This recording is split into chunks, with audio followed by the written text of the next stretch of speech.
My name is Margot Hayes, and I'm 66 years old. What I'm about to tell you changed my life forever. The funeral for my husband, Ernest, was the quietest day of my existence. There, beside his grave, I received a message from an unknown number that sent a chill through me. "I'm alive. That's not me in the casket," I replied, my hands trembling. "Who are you?" The response took my breath away. "I can't say. They're watching. Don't trust our sons." That moment tore my soul in two. My world crumbled when I saw Charles and Henry, my own sons, standing by the casket with strangely calm expressions. Something was wrong. Their tears seemed forced, their hugs as cold as ice. For 42 years, Ernest had been my partner, my refuge, my reason for living. I met him when I was 24 in the small town of Spring Creek. We grew up on the same dusty back roads, sharing modest dreams. I cleaned houses to support my sick mother, while Ernest repaired bicycles in a small shop he inherited from his father. We were poor, but we were happy. We had something money couldn't buy. Real love. I remember the first time he spoke to me. It was a Tuesday morning. I was walking toward the market in my faded green dress and worn-out shoes. He stepped out of his shop with grease-stained hands and smiled at me with a shyness that made me fall in love with him instantly. "Good morning, Margot," he said in a soft voice. "Need me to check out your bike?" I didn't own a bike, but I came up with an excuse just to talk to him. That conversation turned into dates under the big old oak tree in Town Square Park, then into promises of eternal love, and finally, into a simple wedding full of hope. The first few years were hard. We lived in a 2-bedroom house with a tin roof. When it rained, we'd set out pots all over the house to catch the leaks. But we were happy. Ernest worked from sunup to sundown in his shop, and I sewed clothes for the women in town. When Charles was born, I thought my heart would burst with happiness. He was a beautiful baby with his father's big eyes and my smile. 2 years later, Henry arrived, just as perfect. I raised them with all the love in the world, sacrificing my own needs for theirs. Ernest was a wonderful father. He'd take them fishing in the river on Sundays, teach them to fix things with their hands, and tell them stories before bed. I fed them, dressed them, and comforted them when they cried. We were a close family, or so I believed. As they grew up, things started to change. Charles, the oldest, was always ambitious. From a young age, he'd ask why we lived so modestly, why we didn't have a car like other families. Henry followed his lead in everything, as he always had. When Charles turned 18, Ernest offered him a job at the shop, but he rejected it with contempt. "I don't want to get my hands dirty like you, Dad. I'm going to be someone important." Those words hurt Ernest deeply, though he never said it to me. I'd see him sitting on the porch at night, staring at the stars with a look of sadness. His son had rejected not only his work, but his entire way of life. The years passed, and to my surprise, Charles managed to make a name for himself in the business world. He got a job at a real estate company in the city. Henry followed soon after. They both started making money, far more than Ernest and I had ever seen. At first, I was so proud.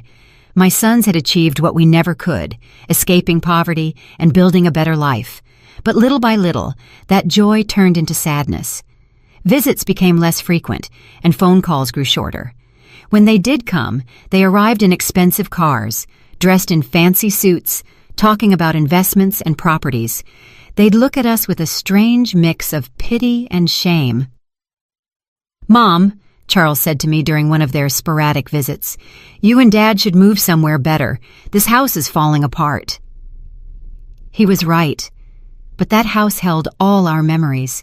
It was where we'd raised our sons, where we'd shared thousands of meals, where we'd grown old together. It wasn't fancy, but it was our home. Ernest, always wise, would tell me, "Margot, money has changed our boys. We aren't enough for them anymore." I resisted believing it. I kept justifying their absences, their brief calls, their broken promises. "They're busy building their lives," I'd tell myself. "Someday they'll be the loving boys we raised again." But in my heart, I knew Ernest was right. We had lost our sons long before I lost my husband. I just didn't know to what extent we had become strangers to them. The most drastic change came when Charles married Jasmine Albright, a woman from the city who never hid her disdain for our simple lifestyle.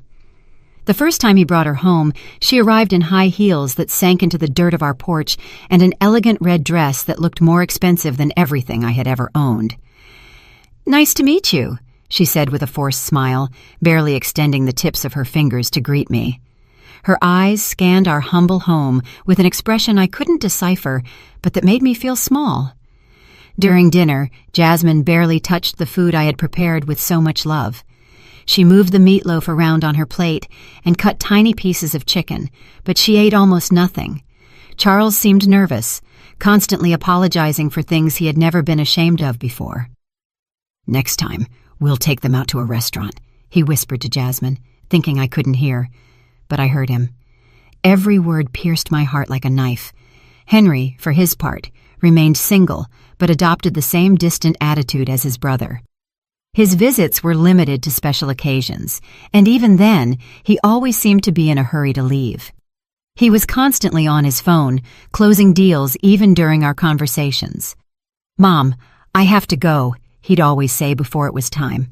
"I have an important meeting early tomorrow." Family Sundays became a distant memory. Christmases grew cold and formal. My sons would bring expensive gifts we didn't need. They'd stay for 2 or 3 hours and then leave with evident relief. Ernest and I grew old alone, comforting each other. He continued to work in his shop, though his hands no longer had the same strength. I continued with my sewing, but my eyes weren't the same. We made do with our small income, proud not to ask for anything from our successful sons. "Do you know what the saddest part is, Margot?" Ernest said to me one night as we drank coffee on the porch. "It's not that they have money. It's that the money has made them believe we aren't important anymore." He was right, as always. My sons hadn't just changed financially. They had changed in their hearts. We were no longer their beloved parents. We were an uncomfortable reminder of a past they wanted to forget. Things got worse when Charles bought a $200,000 house in an exclusive neighborhood in the city. Henry did the same soon after, investing in a luxury condo that cost $150,000. Suddenly, our sons were owners of fortunes we couldn't even imagine. "You should sell this house and move into a retirement community," Jasmine suggested during one of her rare visits. "There are some very nice places for people your age. You'd be more comfortable." The word community hit me like a slap. A retirement community. After 40 years of building our home, after raising these sons with so much love, they wanted to send us to a home. "We don't need a home," Ernest replied with the dignity that always characterized him. "We're fine here in our house." But I saw the expression on Charles and Henry's faces. They supported Jasmine's idea. To them, we were a burden, a problem to be solved in the most convenient way.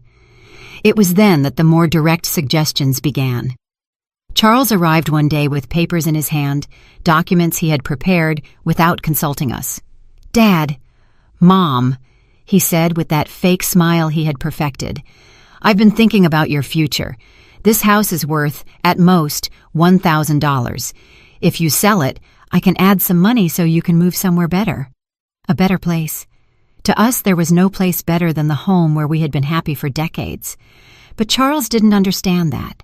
For him, everything came down to numbers, to monetary value. "Besides," he continued, "I think Dad should retire from the shop. He's already 70 years old. It's time to rest." Ernest looked at him with infinite sadness. "Son, working isn't a burden for me. It's what keeps me alive, what gives meaning to my days." "But you could get hurt," Henry insisted, backing up his brother as he always did. "At your age, an accident would be very dangerous." Their words sounded caring, but I sensed something more behind them, an impatience, an urgency I couldn't fully grasp. The following months were tense. My sons increased the pressure for us to sell the house. They brought real estate agents without telling us. They had it appraised without our permission. They even began to talk about what would be best for everyone. "Look," Charles said to us during one particularly uncomfortable dinner, "Jasmine and I have decided to have kids soon. We'll need help with the expenses. If you sell the house and move to a smaller place, that money could be an early inheritance. An early inheritance. He was asking for our inheritance while we were still alive. The audacity of the request left me speechless. Ernest remained calm, but I saw his jaw tense. Son, when your mother and I die, everything we have will be yours. But while we're alive, our decisions are our own. Don't be stubborn, Henry cut in, with a harshness I had never seen from him before. You're old now. You can't keep living in the past. That night, after they left, Ernest and I stayed up talking until dawn. For the first time in our marriage, we discussed the possibility that our sons were not the people we thought we had raised. Something's wrong, Margot, my husband said to me with a look of worry I had never seen in his eyes. This isn't just ambition or impatience. There's something darker behind all this pressure. I had no idea how profoundly correct his words were. I couldn't imagine that my own sons were planning something that would change our lives forever. I didn't know that the tragedy that was coming wouldn't be an accident of fate, but a conspiracy carefully orchestrated by the two people I trusted most in the world. The last normal conversation I had with Charles was 3 weeks before Ernest's death. He came alone, without Jasmine, and looked more serious than usual. "Mom," he said, sitting at the kitchen table where he had eaten breakfast so many times as a boy, "I want you to know that no matter what happens, Henry and I will always take care of you." His words soothed me at the time, but now, remembering them beside Ernest's grave, they send a shiver down my spine. Why did he say, "no matter what happens"? What did he know that I didn't? The accident that changed everything happened on a Tuesday morning. Ernest had left early for the shop, as he had done every day for more than 40 years. I was in the kitchen preparing his favorite lunch, meatloaf and mashed potatoes, when the phone rang with an urgency that sent a chill through me. "Mrs. Hayes?" a voice I didn't know asked. "I'm calling from Memorial Hospital. Your husband has been in a serious accident. You need to come immediately." The words blurred in my mind like ink and water. The world stopped. My legs turned to jelly, and I had to grab the doorframe to keep from falling. "What happened? Is he okay? Is he alive? Is he in the ICU?" "Ma'am, please come as soon as possible." The trip to the hospital was a hazy nightmare. My neighbor, Doris, had to drive me because I was shaking so much I couldn't even hold the keys. The whole way there, my mind refused to process what was happening. Ernest was careful, meticulous in his work. How could this have happened? When we got to the hospital, Charles and Henry were already there. That surprised me because no one had notified them yet. At least not me. But in my desperation, I didn't pay attention to that detail. "Mom," Charles said, hugging me with a force that seemed genuine. "Dad is in bad shape. The doctors say one of the machines at the shop exploded. He has severe burns and a traumatic brain injury." Henry's eyes were red, but something in his expression felt off. He seemed more nervous than sad, like someone waiting for important news rather than someone suffering for his father. "Can we see him?" I asked, desperate. "Only immediate family, one at a time, and for 5 minutes max," the nurse explained. When I entered that ICU room, my heart sank. Ernest was hooked up to a dozen machines with bandages covering most of his face and arms. I barely recognized him. His breathing was labored, artificial, kept going by machines that beeped constantly. I walked up to his bed and took his hand, the only part of his body that seemed intact. "Ernest, my love, I'm here. Everything is going to be all right. You're going to recover, just like you always do." For a moment, I felt a slight squeeze in my hand. His eyes moved behind his closed lids. He was fighting. My warrior was fighting to get back to me. The next 3 days were the longest of my life. I practically lived at the hospital, sleeping in the uncomfortable chairs in the waiting room. Charles and Henry took turns accompanying me, but they always seemed more interested in talking to the doctors than in comforting their father. I overheard fragmented conversations that I couldn't fully understand at the time. Henry asked about medical insurance, about the cost of treatment. Charles was on the phone talking about life insurance policies and beneficiaries.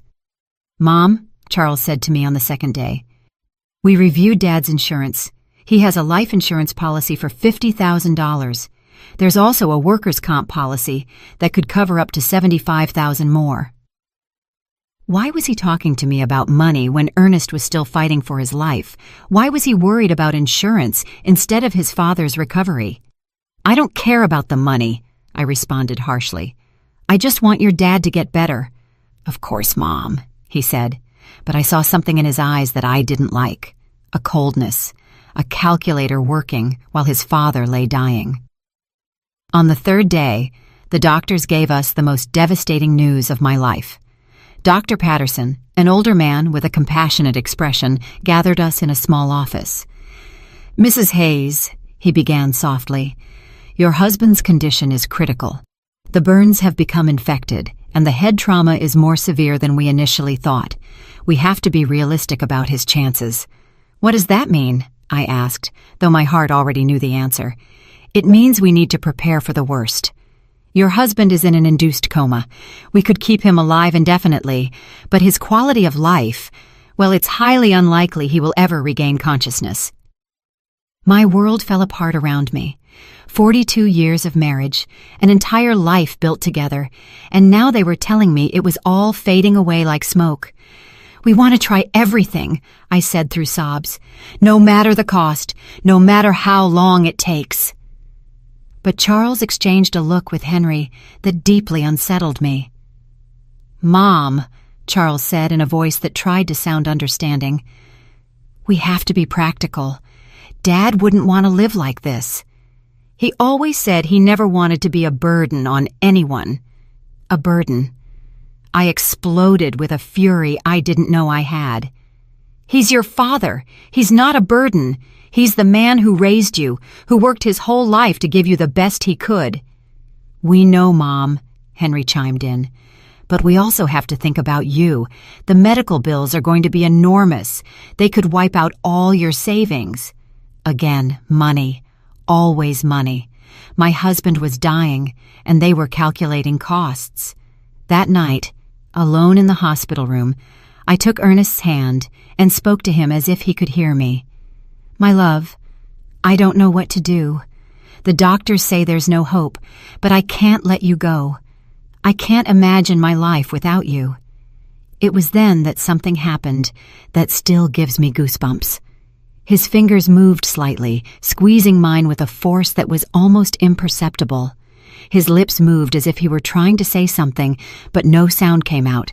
I called for the nurses, desperate. He's reacting! He's trying to talk! But by the time they arrived, Ernest had returned to his previous state. The nurse checked the monitors and shook her head. Sometimes there are involuntary muscle spasms, ma'am. It doesn't mean he's conscious. But I knew what I had felt. Ernest had tried to communicate with me. He had fought to tell me something important. 2 days later, in the early hours of Friday morning, the machine alarms went off. Lights flashed. Nurses rushed to Ernest's room. I was dozing in the hallway when the noise woke me up. No, no, no! I screamed, running toward the room. The doctors worked for 40 minutes trying to resuscitate him, but it was useless. At 4:37 in the morning, Ernest was officially declared dead. The pain I felt in that moment was physical, as if my heart had been ripped from my chest. I collapsed by his bed, hugging his still warm body, refusing to accept that he was gone forever. Charles and Henry arrived at the hospital an hour after their father's death. They seemed prepared, as if they had been expecting the call. They brought papers, documents, and phone numbers for funeral homes. We already talked to the Spring Creek Funeral Home, Charles said to me while I was still crying inconsolably. They can pick up the body this morning. We also contacted the insurance, Henry added. The claim process is already underway. How could they be so efficient, so organized, so cold just an hour after losing their father? Something was wrong, but my grief was so intense that I couldn't think clearly. The funeral was scheduled for the following Monday. Charles took care of all the arrangements without really consulting me.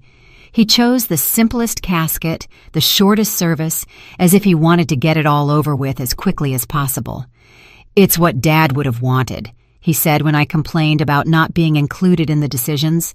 Something simple without a fuss. But Ernest deserved better than this indecent rush to bury him and forget. The day of the funeral arrived, cloudy and cold, as if the sky itself were crying for Ernest. I wore my only black dress, the same one I had worn for my mother's funeral years ago. My hands were shaking so much that Doris had to help me button the small buttons on the back. "Be strong, Margot," my dear friend whispered as she carefully combed my hair. "Ernest would want to see you strong." But I didn't feel strong. I felt empty, like a shell without a soul. 42 years of marriage can't be buried so easily. Every object in the house reminded me of him: his coffee mug on the table, his tools on the porch, his pillow that still held his scent. When we got to the cemetery, I was surprised by how few people had attended. I expected to see more of Ernest's co-workers from the shop, more neighbors, more acquaintances. But it was only Charles, Henry, Jasmine, Doris, me, and the pastor. For a man who had lived 70 years in the same town, who had helped so many people, the funeral seemed strangely empty. "Where are the guys from the shop?" I asked Charles.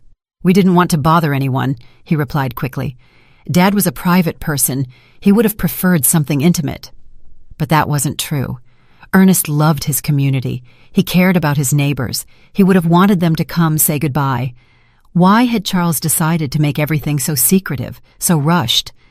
During the service, I watched my sons with a strange emotional detachment. Charles had a solemn expression, appropriate for the occasion, but his eyes constantly darted toward his watch. Henry seemed restless, as if he had more important things to do. Jasmine discreetly checked her phone behind her black veil. This was how they were saying goodbye to their father, with impatience and distractions. The pastor spoke about eternal life, about well-deserved rest, about reuniting with God. His words felt hollow in my shattered heart. I didn't want Ernest to rest in peace. I wanted him to come home with me, for us to keep growing old together, for us to keep drinking coffee on the porch every evening. When it was time to throw dirt on the casket, my legs refused to hold me up. Doris had to support me as I sobbed uncontrollably. The sound of the dirt hitting the wood was final, conclusive, hopeless. It was at that exact moment, standing by my husband's grave, that my phone vibrated. A text message from an unknown number. "I'm alive. That's not me in the casket." My heart stopped. The letters danced in front of my eyes as if I were hallucinating. I was losing my mind from the grief. With trembling hands, I replied, "Who are you?" The answer came immediately. "I can't say. They're watching. Don't trust our sons." The phone fell from my hands as if it were burning. Doris bent down to pick it up, but I stopped her abruptly. I couldn't let anyone else see those messages, not until I understood what was happening. "Are you okay, Mom?" Charles asked, approaching with a worried expression. I stared at him, trying to find some clue on his face. His eyes seemed sincere, but now every gesture, every word, every expression felt suspicious.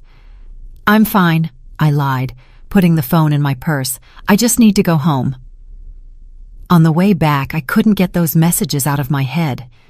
Was it possible that someone was playing a cruel joke at the worst moment of my life?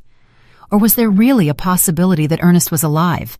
But if he was alive, who had we buried? And if he wasn't alive, who knew enough details about our lives to write something so specific about our sons? That night, alone in my house, which now felt like a tomb, I reviewed every detail of the last few days. Ernest's accident had been strange from the beginning. According to Charles, a machine had exploded in the shop. But Ernest knew every screw and wire in that place. He was meticulous about maintenance, obsessive about safety. Plus, how had my sons gotten to the hospital so quickly if no one had notified them? The hospital had called me first. I was the emergency contact. How did they know about the accident before I did? And then there was the money. From day one, Charles and Henry had talked about insurance, policies, and beneficiaries, as if they had been waiting for this moment, preparing for it. I decided to check Ernest's papers. In his old wooden desk, he kept all his important documents in a metal box. Insurance policies, the deed to the house, shop documents, everything was there. I found the $50,000 life insurance policy that Charles had mentioned. But there was something I didn't remember. The policy had been updated just 6 months earlier, increasing the coverage from $5,000 to $50,000. Why had Ernest increased his life insurance? He had never mentioned that change to me, and more importantly, who had suggested he do it? I kept looking and found something even more disturbing. A workers' comp policy that I didn't know about, purchased just 2 months before his death. $5,000 in case of accidental death on the job. $15,000 in total. A fortune for a family like ours, but also a fortune tempting enough for someone without scruples. My phone vibrated again. Another message from the same unknown number. Check the bank account. See who's been moving money. This time I didn't hesitate. This person, whoever they were, knew too much to be a prankster. They knew about the insurance. They knew about my sons. They knew details that only someone very close to us could know. The next day, I went to the bank where Ernest and I had kept our account for 30 years. Mrs. Thompson, the manager who had known us forever, greeted me with sincere condolences. "Margot, I'm so sorry about Ernest. He was a good man." "Thank you, Mrs. Thompson. I came to check our accounts. I need to understand our financial situation." She showed me the bank statements from the last 6 months. What I saw froze me. Over the past 3 months, large withdrawals had been made from our savings account. $1,000 in January, $3,000 in February, $4,000 in March. Money that I didn't know had been moved. "Who authorized these withdrawals?" I asked, my voice trembling. "Your husband came in person," Mrs. Thompson explained. "He said he needed the money for repairs at the shop." But I kept the household accounts. I knew exactly how much money we had and what we spent. Ernest had never mentioned expensive repairs at the shop, and we definitely had never talked about withdrawing thousands of dollars from our savings. "Do you have the signatures for those withdrawals?" I asked. She showed me the receipts. Indeed, it looked like Ernest's signature, but something about the handwriting seemed off. It was too shaky, too uncertain for his usually firm, clear script. "Mrs. Thompson," I asked with my heart pounding, "did he come alone to make these withdrawals, or was someone with him?" She thought for a moment. "Now that you mention it, I think he came in with one of your sons once or twice. Charles, I think. He said he was helping his dad with the paperwork because Ernest had trouble reading documents without his glasses." Charles. My son had been involved in money withdrawals I didn't know about, using his father's tired eyes as an excuse. But Ernest saw perfectly well with his glasses, which he never took off during the day. That afternoon, as I looked over the bank receipts again and again, I received another message. The insurance was their idea. They convinced Ernest he needed more protection for you. It was a trap. I could no longer deny the evidence piling up in front of me. The mysteriously increased insurance policies, the unauthorized money withdrawals, Charles's presence in transactions I knew nothing about, his suspicious efficiency in organizing the funeral, his coldness during his father's agony. But the question that terrified me was whether they had really planned Ernest's death, how they had done it, and who was sending me these messages. How did this person know so much about what had happened? The following days became a nightmare of doubt and suspicion. Every one of Charles's smiles, every one of Henry's hugs, every word of condolence felt like a mask hiding something sinister. But I needed more proof before I could accept a truth as horrible as the one taking shape in my mind. My phone kept receiving messages from the mysterious number. "Go to Ernest's shop. Look in his desk. There are things you didn't see." I decided to go to the shop for the first time since the accident. Charles had said a machine had exploded, but when I got there, I found something completely different from what I expected. The shop was strangely clean, too clean to have been the scene of an explosion. There were no burn marks on the walls, no debris, no signs of the destruction that such a serious accident should have caused. "Where is the machine that exploded?" I asked out loud. I looked all over the shop and found every machine in its place, working perfectly. The welder, the compressor, the electric saw, all were intact. What then had been the cause of the accident? In Ernest's desk, I found something that sent a chill through me. A note written in his handwriting, dated 3 days before his death. Charles insists I need more insurance. He says it's for Margot, but something doesn't feel right. I don't trust his intentions. Below that note was another. Henry brought me some papers to sign.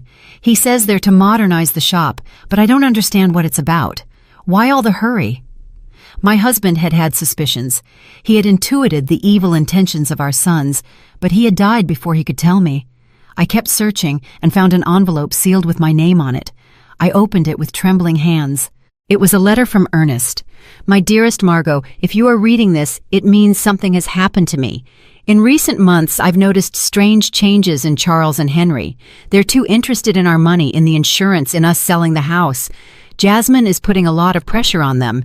Yesterday, Charles told me I should be more concerned about my safety because at my age, any accident could be fatal. I don't know why, but those words sounded like a threat. I love you, Margot. If something happens to me, don't trust anyone blindly, not even our sons. The letter fell from my hands. Ernest had sensed his own death.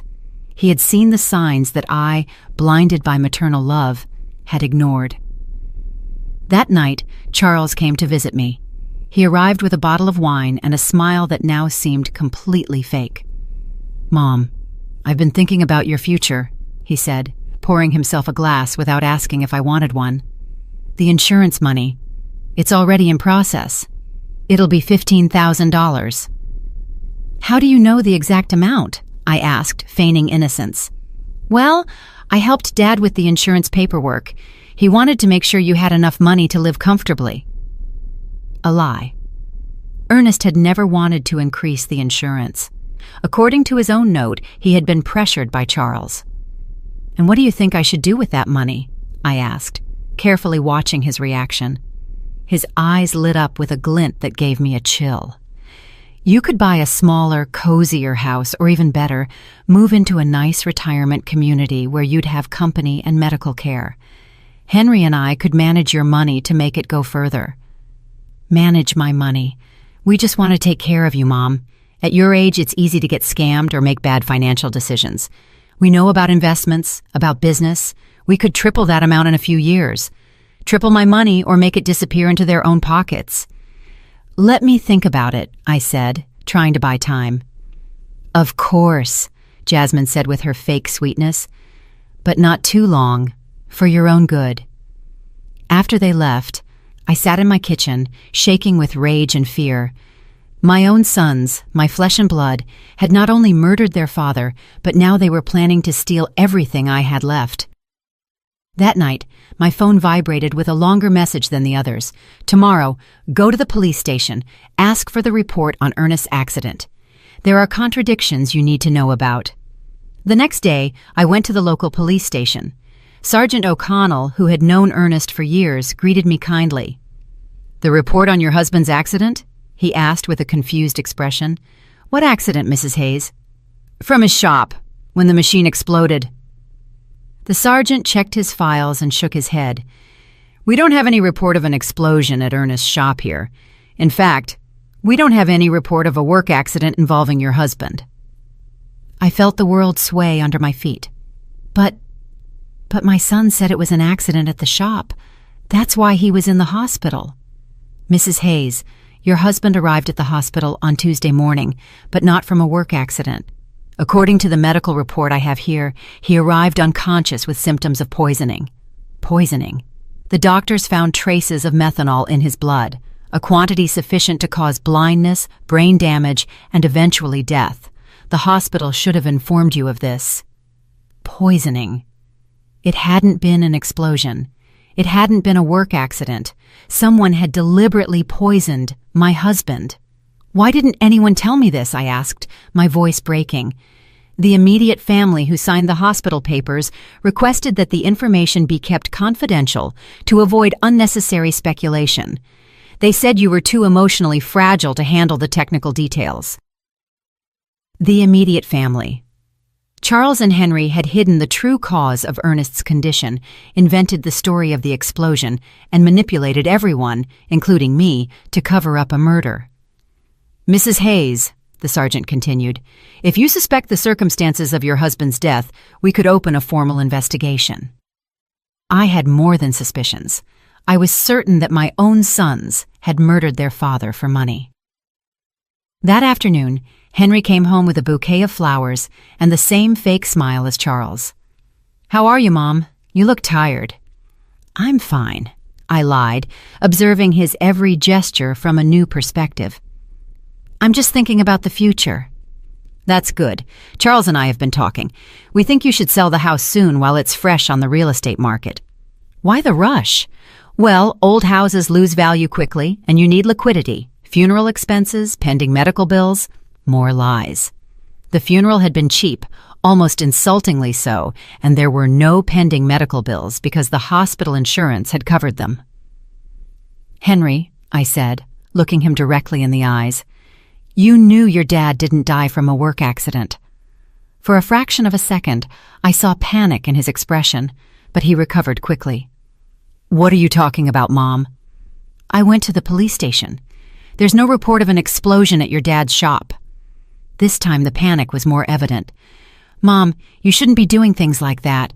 They'll confuse you. The grief is getting to you." "The grief is getting to me, or you've been lying to me." He got up abruptly, spilling the coffee I had poured for him. "I think you need to rest. We'll talk when you're calmer." He left quickly, but not before making a phone call from the porch.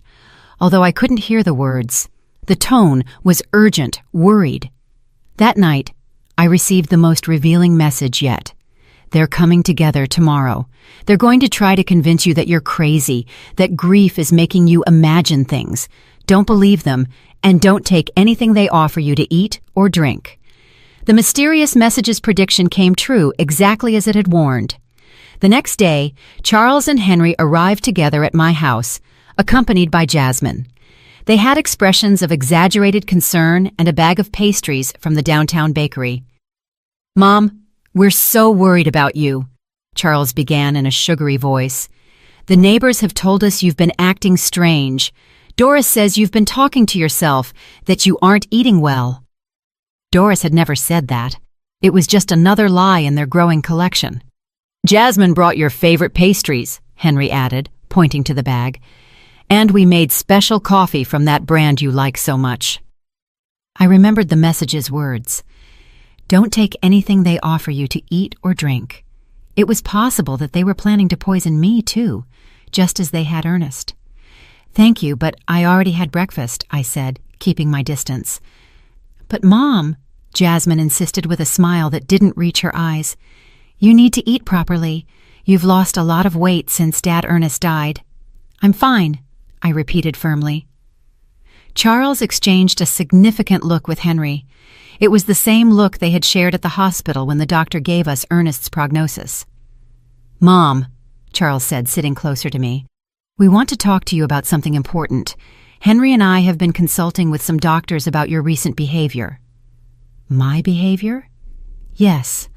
The strange questions you've been asking, the visits to the police station, that obsession with irrelevant details about Dad. It's normal after such a great loss, but it can be dangerous if it's not treated." Henry nodded gravely. "We spoke to Dr. Albright. He says it's common for older people to develop paranoia after losing a partner, especially women your age." Paranoia. They were accusing me of being crazy for uncovering their lies. "I am not paranoid," I said with all the firmness I could muster. "I'm just asking questions I should have asked from the beginning." "What questions?" Charles challenged me. "Like why there's no police report for your father's supposed accident. Like why the shop is perfectly clean if there was an explosion. Like why you withdrew $5,000 from our account without telling me anything." The silence that followed was deafening. The three of them exchanged looks of thinly disguised panic. "Mom," Henry finally said, "those things have simple explanations. Dad withdrew that money for repairs he wanted to do in secret as a surprise for you." "What surprise?" "He wanted to remodel the house," Charles lied. "He had hired some workers to fix the roof and paint the walls. He wanted it to be a surprise for your birthday." If that were true, Where were the workers? Where were the materials? Why did no one in town know about this supposed remodeling? And about the police report, Charles continued, not all work accidents require a report, especially when they happen on private property. More lies. Sergeant O'Connell had been very clear. Any work accident with serious injuries requires an official report. Mom, Jasmine intervened with a sweet but condescending voice, we just want to take care of you. That's why we thought it would be best if you moved to a place with specialized medical attention. A home. A specialized care home, Charles corrected, for people who are going through complicated grief. They have psychologists, nurses, activities to keep you busy. And in the meantime, Henry added, we can take care of selling the house, managing the insurance money, all those complicated things you shouldn't have to handle in your current state. There it was, the complete plan. Declare me mentally incompetent, put me in a home, and take control of all my money. First, they had murdered Ernest for the insurance money, and now they wanted to steal from me too. And what if I refuse? I asked them. Why would you refuse? Charles asked with a smile that sent a chill through me. We just want what's best for you. Because this is my house.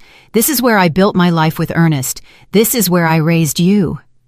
Mom, Henry said with an exaggerated sigh, you can't live in the past forever. Dad is gone. You have to accept it and move on. I have accepted it, but that doesn't mean I'm going to give away my life and my money. The mask of concern began to crack on my sons' faces. Charles got up abruptly. All right, if you won't listen to reason, we'll have to take more drastic measures. What does that mean? It means we can start a legal process to have you declared mentally incompetent. We have witnesses to your erratic behavior. We have testimony from doctors who confirm you're suffering from senile paranoia. Doctors? What doctors? I hadn't spoken to any doctors about my mental state. Dr. Albright already signed a preliminary report, Henry added. He says that based on our descriptions of your behavior, it's likely you need specialized care. A doctor who had never examined me had signed a report about my mental state based only on what my sons had told him. How much had it cost them to buy that false evaluation? So you can cooperate voluntarily, Charles continued, or we can do it legally, but either way, you're going to get the help you need. It was a direct threat. If I didn't hand over my money voluntarily, they would use the legal system to steal it from me. I need time to think about it, I told them, trying to buy time. Of course, Jasmine said with her false sweetness, but not too much time, for your own good. After they left, I sat in my kitchen, trembling with rage and fear. My own sons, the blood of my blood, had not only murdered their father, but now they were planning to steal everything I had left. That night my phone vibrated with a message longer than the others. Margot, this is Stephen Callahan, a private investigator. Ernest hired me 3 weeks before he died because he was suspicious of Charles and Henry. They poisoned him with methanol mixed in his breakfast coffee. I have audio evidence of their conversations planning everything. Tomorrow at 3 p.m, go to the corner cafe. Sit at the back table. I'll be there. At last, I would know who had been sending me those messages, and more importantly, I would have the proof I needed to get justice for my husband's death. But I also knew I didn't have much time. Charles and Henry had shown their hand. If I didn't act fast, I'd end up locked in a home while they spent the money that had cost Ernest his life. The war had begun, and even if I was a 66-year-old woman against 2 ruthless men, I had something they didn't: the truth. And the truth, sooner or later, always finds a way to come out. That night, for the first time since Ernest's death, I smiled, because I knew my husband had not died in vain. His caution, his instinct, his decision to hire a private investigator was going to allow me to get justice. Charles and Henry had seriously underestimated their mother. They were about to discover that a woman fighting for the memory of her murdered husband is a force more powerful than all their greed combined. The next day arrived, filled with nervousness and anticipation. I dressed carefully, choosing my most serious purple dress, the one I wore for important occasions. If I was going to meet the man who could give me the answers I needed, I wanted to be prepared for any revelation. At 2:30 in the afternoon, I walked toward the corner cafe with determined but cautious steps. Every shadow looked suspicious. Every person on the street could be a spy sent by my sons. The paranoia they had accused me of having was starting to feel justified. The cafe was moderately full. I went straight to the back table as I had been instructed. I ordered a chamomile tea and waited, my hands trembling slightly on the worn wooden table. Exactly at 3 on the dot, a man in his 50s approached my table. He was tall and gray-haired, with intelligent eyes and a serious but kind expression. He was carrying a brown folder under his arm. "Mrs. Hayes?" he asked in a low voice. I nodded, not yet trusting my voice. "I'm Stephen Callahan. I'm so sorry for your loss." Ernest was a good man. He sat down across from me and placed the folder on the table. "Before I show you what I have, I need you to know that what you're about to hear and see is going to be very painful. Are you ready?" "I've been getting ready since I received your first message," I replied, with a firmness I didn't know I had. Stephen opened the folder and took out a small voice recorder. "Ernest came to see me a month ago. He was worried about his son's behavior. He hired me to investigate them discreetly." He pressed the play button. Ernest's voice, so familiar and dear, filled the small space between us. "Stephen, I need you to know that if something happens to me, it won't be an accident. Charles and Henry have been pressuring me to increase my life insurance. Yesterday, Charles brought me papers he said were to better protect Margot. But when I read them, I realized there were also clauses that directly benefited them. My heart sped up. Hearing Ernest's voice was like having him back for a few minutes, but his words confirmed my worst suspicions. The recording continued. "Henry has been asking strange questions about my daily routine, what I eat for breakfast, what time I leave the house, if Margot comes to the shop with me. He says it's out of concern, but something about the way he asks worries me." Stephen paused the recording. "This conversation was 3 weeks before his death, but I have something more recent." He played another recording, this time with Charles's voice in the background talking on the phone. "No, we can't wait any longer. The old man is starting to get suspicious. Yesterday he asked me why I was so interested in his insurance. Yes, I already have the methanol. It works perfectly because the symptoms look like a heart attack or a stroke. No, Mom won't be a problem. After Dad dies, she'll be so devastated that we can do whatever we want with her." Tears began to roll down my cheeks. It was the voice of my son, my own son, coldly planning his father's murder. "There's more," Stephen said softly. "This recording is from the day before Ernest's death." A new recording began. This time, it was Henry talking to someone. "Everything's ready. Tomorrow Charles is going to put the methanol in Dad's coffee. We told him it was a special vitamin supplement a doctor recommended. The idiot is going to drink it without suspecting a thing. The symptoms? It'll start with dizziness and confusion, then loss of sight, convulsions, coma. The doctors will think it's a stroke or a heart attack. By the time they realize it's poisoning, it'll be too late." My world completely collapsed. Not only had they planned Ernest's murder, but they had executed it with a coldness that terrified me. How was it possible that my sons, the babies I had nursed, the boys I had comforted through their nightmares, were capable of something so monstrous? "How did you get these recordings?" I asked through my sobs. "Ernest had asked me to put listening devices in your house," Stephen explained. He was afraid, but he didn't know exactly what of. "We placed them on the home phone and in some other strategic spots." He took out a series of photographs from the folder. "I also have this. Charles buying methanol at a hardware store 30 miles from town. He paid with cash and used a fake name, but I have it on video." The photographs clearly showed Charles leaving a hardware store with a small bottle in his hands. The date on the photos was 5 days before Ernest's death. "And this," Stephen continued, showing me more documents. "These are Charles and Henry's financial records from the last 6 months. They've been spending a lot more money than their incomes justify. Charles owes $70,000 to a lender in the city. Henry has gambling debts for $40,000. They were desperate." It all started to make sense. It wasn't just greed that had motivated Ernest's murder. It was financial desperation. My sons were ruined and saw their father as a source of easy, fast money. "Why didn't you go to the police immediately after Ernest's death?" I asked him. "Because Charles and Henry are very smart. They bribed the doctor who attended to Ernest at the hospital to change the official diagnosis. Instead of poisoning, the death certificate says heart failure due to complications from a work accident. Without that medical evidence, my recordings might not have been enough for a conviction. But now we have all the evidence together," I said, feeling a mix of pain and determination. "Exactly. And there's one more thing you need to know." My blood ran cold. "What?" "Your sons were planning to kill you too." Stephen played one last recording, this time with Charles and Henry's voices together. "Once we have Dad's insurance money, we need to get rid of Mom too," Charles said. "We can't risk her getting suspicious or anyone else putting ideas in her head." "How?" Henry asked. "The same as with Dad, but this time we can make it look like a suicide from depression. A widow who can't live without her husband. Nobody would question it. And the money? We're her only heirs.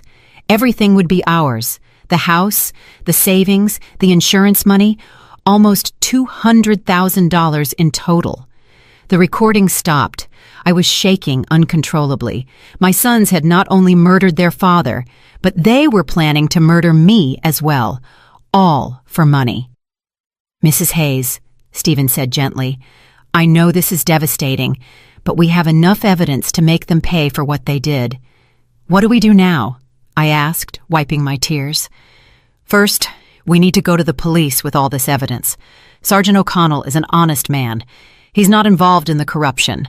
Second, we need to act fast. Your sons are planning to have you declared mentally incompetent tomorrow. If they succeed, it will be much harder to proceed legally." "Tomorrow?" "Yes, I intercepted a phone conversation this morning. They're meeting with Judge Miller at 10 in the morning to start the mental incapacitation process." I got up from the table with a determination I hadn't felt in weeks. "Then we have to act tonight." "Exactly," Stephen confirmed. "But first, there's one more thing I want to show you."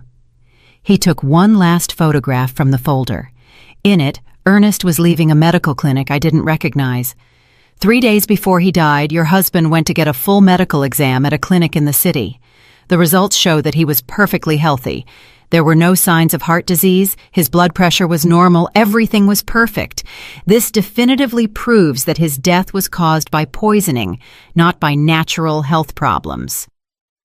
That was the final piece of evidence we needed. Ernest had been a healthy man, murdered by his own sons. "Stephen," I said, taking his hand, "thank you for keeping your promise to my husband. Now, let's get justice." That same night, Stephen and I went directly to the police station. Sergeant O'Connell was working the night shift that week, which was perfect for our purposes. When we arrived, it was 8 in the evening, and the station was relatively quiet. "Sergeant O'Connell," I said in a firm voice, "I need to file a formal complaint for the murder of my husband, Ernest." The sergeant looked at me with surprise. "Murder? Mrs. Hayes, the death certificate says he died from heart complications after a work accident."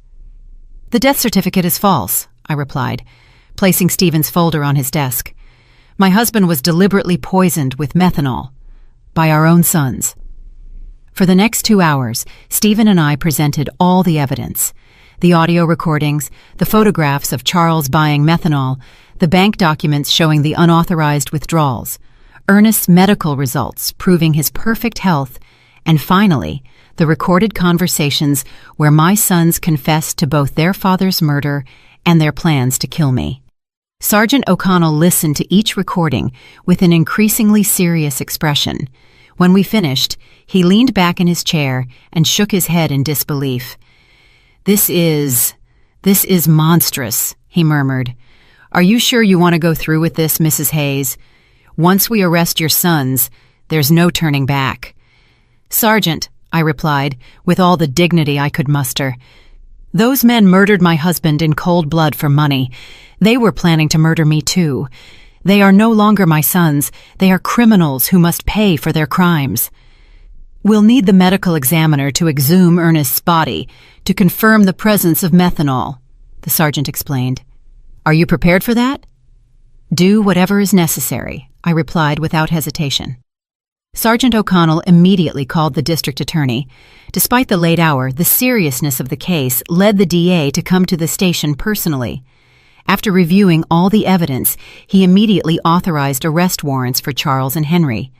"We'll proceed at dawn," the DA explained to us. "We need to make sure we have all the evidence before they can destroy any additional proof."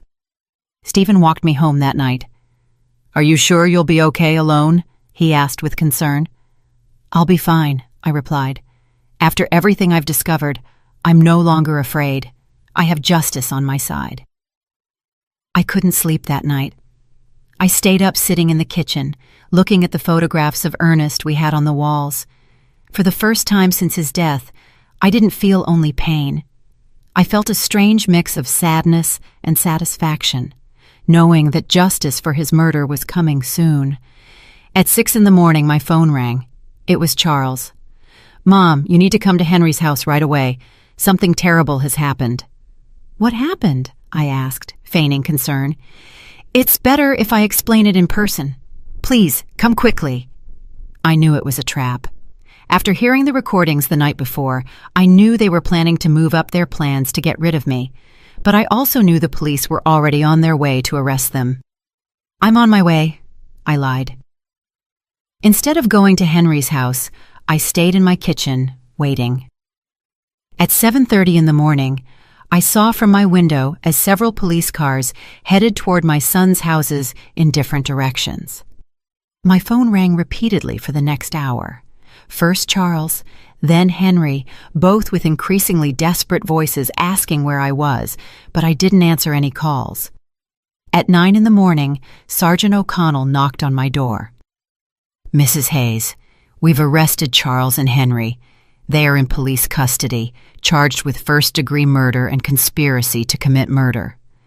I felt my legs tremble, but this time it wasn't from fear, it was from relief. "How did they react?" I asked. "Charles denied everything at first, but when we played the recordings for him, he collapsed.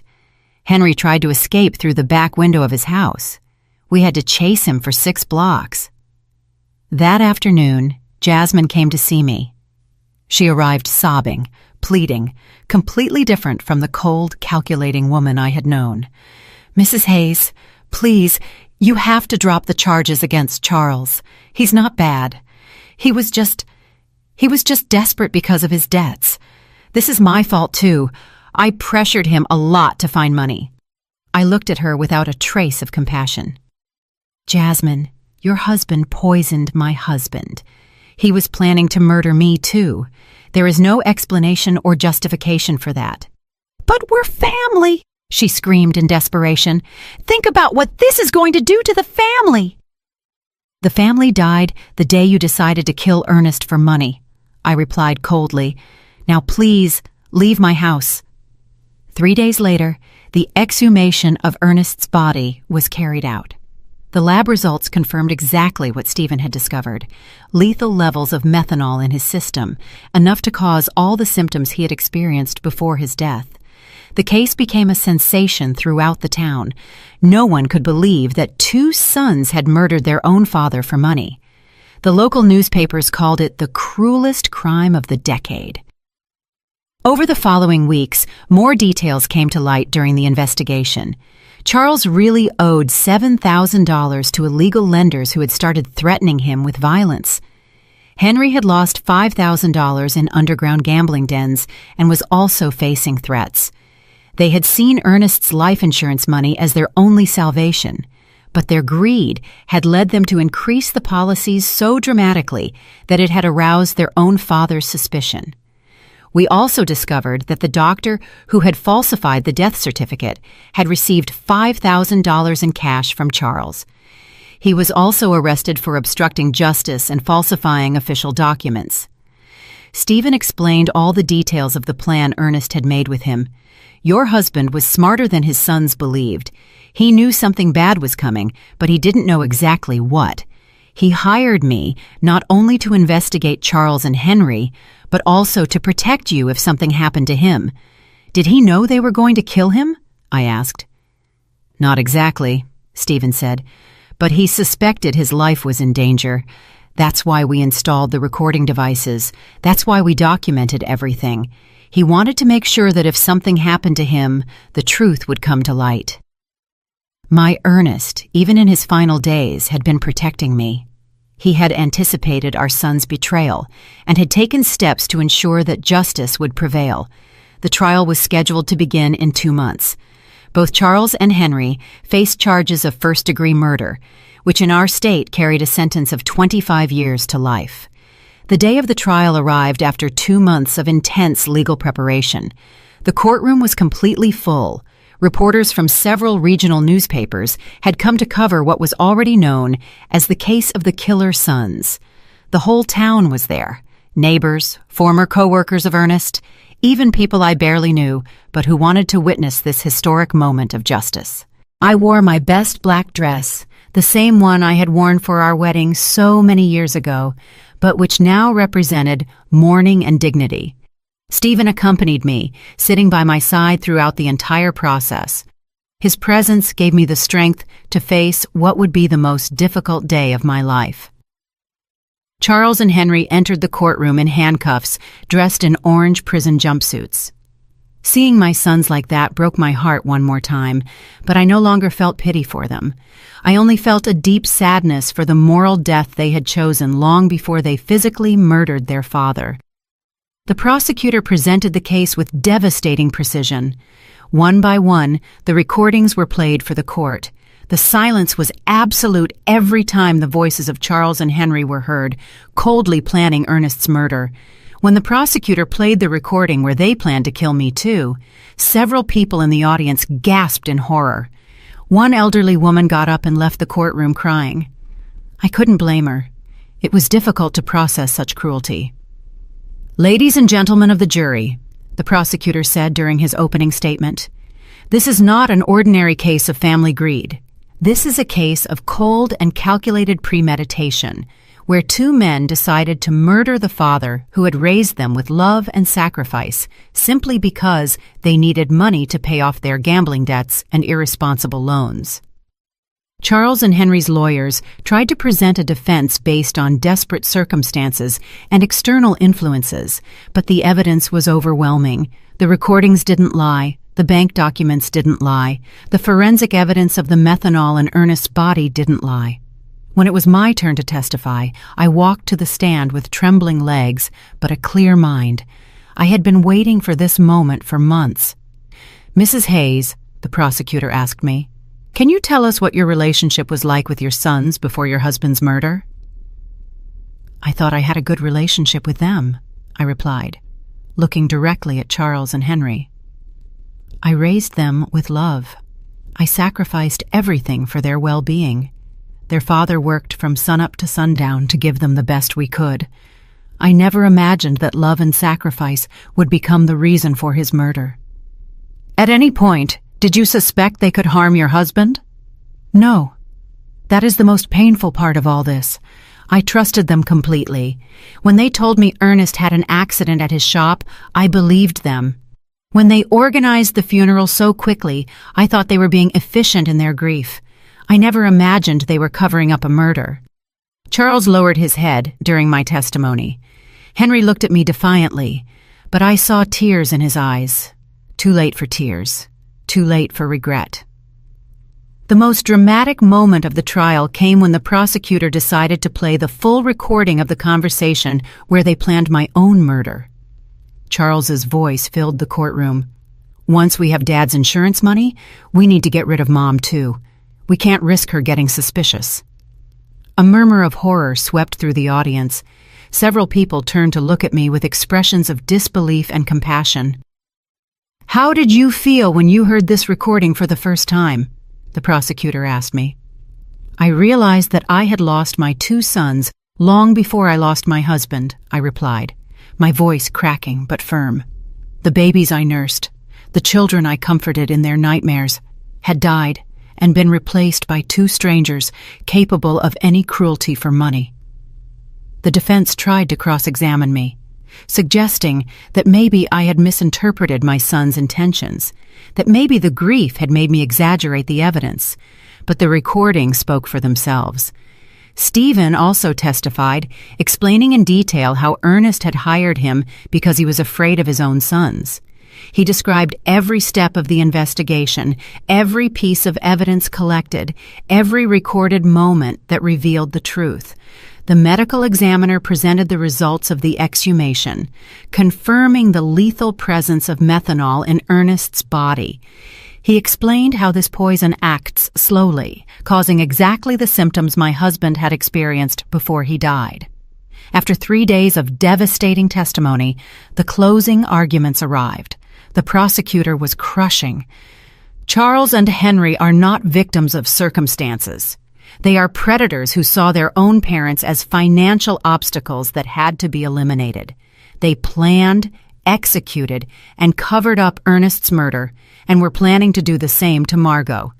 They don't deserve compassion. They deserve justice. The jury deliberated for 6 hours. When they returned, the silence in the courtroom was absolute. I could hear the beating of my own heart as the judge read the verdict. In the case of the state versus Charles Hayes and Henry Hayes on the charge of first-degree murder of Ernest Hayes, we find the defendants guilty. The courtroom erupted in murmurs and exclamations. Charles collapsed in his chair, finally comprehending the magnitude of what he had done. Henry remained rigid, staring straight ahead with no expression. On the charge of conspiracy to commit murder against Margot Hayes, we find the defendants guilty. The judge proceeded immediately to the sentencing. Charles Hayes and Henry Hayes, for the premeditated murder of your father and the conspiracy to murder your mother, I sentence you to life in prison without the possibility of parole for 30 years. When I heard those words, I felt a gigantic weight lift from my shoulders. Justice. Finally, there was justice for Ernest. After the trial, many people came up to hug me and express their support. Doris cried with me, not from sadness, but from relief. "Margot, Ernest can rest in peace now," she whispered to me. That night, I returned to my house, which now felt different. It was no longer a place of pain and betrayal. It was my home again, the place where Ernest and I had been happy for 42 years. Stephen came to visit me a week after the trial. "How do you feel?" he asked me. "At peace," I answered honestly. "For the first time since Ernest's death, I sleep soundly. I know he is resting because his death did not go unpunished. And the money, the insurance, the savings? I donated the life insurance money to a foundation for victims of family crimes," I explained. "That money was stained with blood. I could never have used it. My personal savings are enough to live modestly for the rest of my days." 6 months after the trial, I received a letter in prison mail. It was from Charles. "Mom, I know I don't deserve your forgiveness, but I need you to know that I regret everything. The money, the debts, the desperation. They blinded us. We lost all humanity. Henry and I destroyed the most loving family in the world for $5,000 that we didn't even get to enjoy. Tomorrow I will commit suicide in my cell. I can't live with what we did. Take care, Mom. Tell Dad we're sorry we were such bad sons. I didn't arrive in time to prevent his suicide." Charles was found hanging in his cell the next day. Henry, upon learning of his brother's death, suffered a complete nervous breakdown and was transferred to the prison psychiatric hospital. Today, 2 years after the trial, I live peacefully in my small house. I have converted Ernest's shop into a garden where I grow flowers to take to his grave every Sunday. Stephen has become a close friend, visiting me regularly to make sure I'm okay. Sometimes the neighbors ask me if I miss my sons. The answer is complicated. I miss the children they were, but those children died long before Ernest did. The men they became were not my sons. They were strangers who shared my blood, but not my heart. I have learned that true family is not defined by blood, but by love, loyalty, and mutual respect. Ernest was my true family for 42 years. The friends who supported me during the trial are my family now. Justice did not bring Ernest back, but it gave me peace. And on quiet nights, when I sit on the porch where we so often drank coffee together, I swear I can feel his presence, proud of me for being strong enough to do the right thing, even when it meant losing my sons forever. 5 years have passed since that terrible day in the cemetery when I received the first message that changed my life forever. Today I am 71 years old, and my completely white hair reflects all the storms I have faced and overcome. But my eyes, my dear friend Doris tells me, shine with a peace they didn't have before. The house where Ernest and I built our dreams is still my refuge. I have made some improvements with the money I had saved. I painted the walls a soft yellow, Ernest's favorite color, and I turned his old shop into the most beautiful garden in the neighborhood. Red roses, white carnations, sunflowers that always seek the sun, just as he taught me to do during our most difficult years. Stephen Callahan became more than just the investigator who helped me get justice. He became my chosen family. He comes to visit me every Wednesday afternoon, and we drink coffee on the porch while he tells me stories about his other cases. He sometimes asks me if I regret reporting my own sons, if it wouldn't have been better to keep the secret and live with the lie. Never, I always answer. The truth hurts, but lies kill the soul. The foundation I established with the life insurance money has become something bigger than I ever imagined. The Ernest Hayes Foundation for Victims of Family Crimes now helps dozens of families every year who have gone through tragedies similar to mine. We have psychologists, lawyers, and private investigators all working so that no other family has to suffer in silence what I suffered. 6 months ago, a 40-year-old woman came to see me. Her name was Eleanor, and she suspected her brother had murdered her mother for the inheritance. Her story was painfully similar to mine. Greedy relatives, pressure to sell properties, strange behavior after the death. The foundation provided her with a private investigator, free legal advice, and psychological support throughout the process. When her brother was convicted of murder 3 months later, Eleanor came to hug me, crying, "Mrs. Hayes, you saved my life. If you hadn't had the courage to report your own sons, I never would have had the courage to report mine." Those are the moments that remind me why all the pain I went through was worth it. Henry is still alive, though he is no longer the same man I knew. After Charles's suicide, his mind completely broke. The doctors say he lives in a constant state of guilt and paranoia, believing that Ernest comes to visit him every night to scold him for the murder. He has tried to commit suicide 3 times, but the prison guards keep him under constant surveillance. I receive letters from him occasionally. They are incoherent, full of desperate apologies and pleas for forgiveness. At first I read them, looking for some trace of the son I raised with so much love. But then I realized that reading those letters only reopened wounds that had already healed. Now I keep them unopened in a shoebox. Maybe someday I'll read them. Maybe not. I have the right to protect my peace of mind. Jasmine disappeared from town immediately after the trial. Someone told me she moved to the city and changed her name. I don't blame her. Carrying the last name of a murderer must not be easy. Sometimes I wonder if she knew what Charles was planning, if she was a silent accomplice to Ernest's murder. But those questions belong to the past, and I have learned to live in the present. The town of Spring Creek will never forget the case. It has become a local legend, a story that parents tell their children as a warning about greed and betrayal. Some see me as a hero, others as a cruel woman who sent her own sons to prison. I don't care what they think. I know the truth, and the truth has given me the peace I needed. My health remains surprisingly good for my age. The doctor says it's because I was finally able to free myself from the stress and sadness I was carrying. The body heals when the heart finds peace, he explained during my last checkup. Sunday mornings are my favorite. I cut fresh flowers from my garden and walked to the cemetery to visit Ernest's grave. His headstone now has an inscription that I had engraved after the trial. Ernest Hayes, beloved husband, betrayed father, honorable man. His love was stronger than his death. I tell him everything that has happened during the week. I talk to him about the foundation, about the families we have helped, about the thank you letters I receive from people who found justice thanks to our story. I swear I can feel his approval in the wind that moves the leaves of the nearby trees. "Do you know what's strangest, my love?" I said during my last visit. "I no longer feel pain when I think of Charles and Henry. I only feel pity. Pity because they had all the love in the world and they chose hate. They had a family that adored them and they chose betrayal. They had the opportunity to be honorable men like you and they chose to be murderers." Last week, a reporter from the city came to interview me for a documentary about family crimes. She asked me if there was anything I wanted to say to other people who might be going through similar situations. Family is not